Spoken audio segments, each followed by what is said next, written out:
After 32 out of the 32 rounds of counting in the Bankipur by-polls, Jan Suraj Party founder Prashant Kishore has won with a margin of 19,324 votes.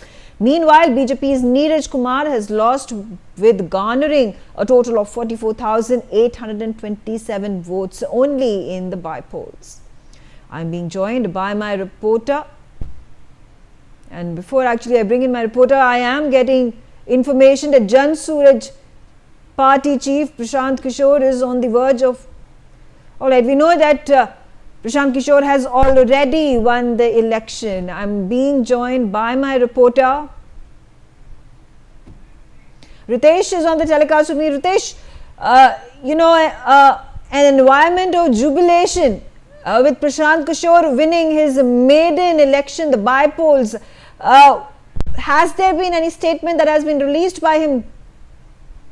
अब बिल्कुल प्रशांत किशोर ने वो बाकायदा road show उन्होंने किया, एक जुलूस निकाला और उसमें उन्होंने अपने सभी कार्यकर्ताओं का धन्यवाद किया और बांकीपुर की जनता को उन्होंने एड्रेस किया और कहा कि ये बांकीपुर की जनता की जीत है।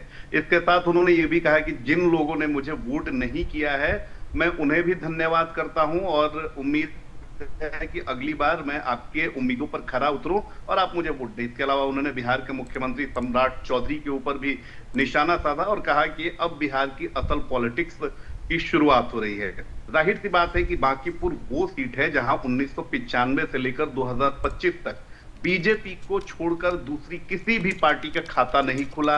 ये बीजेपी के राष्ट्रीय अध्यक्ष नितिन नवीन का गढ़ माना जाता है, उनकी परंपरागत सीट मानी जाती है। पहले उनके पिताजी 1995 से 2005 तक यहाँ के विधायक रहे, 2005 में उनकी मृत्यु हुई और उसके बाद नितिन नवीन लगातार वहां से विधायक रहे, कई बार वो बिहार सरकार में मंत्री भी रहे और अब तो वो नरेंद्र मोदी यानी पीएम मोदी के बॉस भी कहे जाते हैं क्योंकि खुद पीएम मोदी ने कहा कि ये हमारे बॉस हैं। तो बॉस की सीट पर प्रशांत किशोर ने सेंधमारी कर दी है, उनकी जीत हो गई है।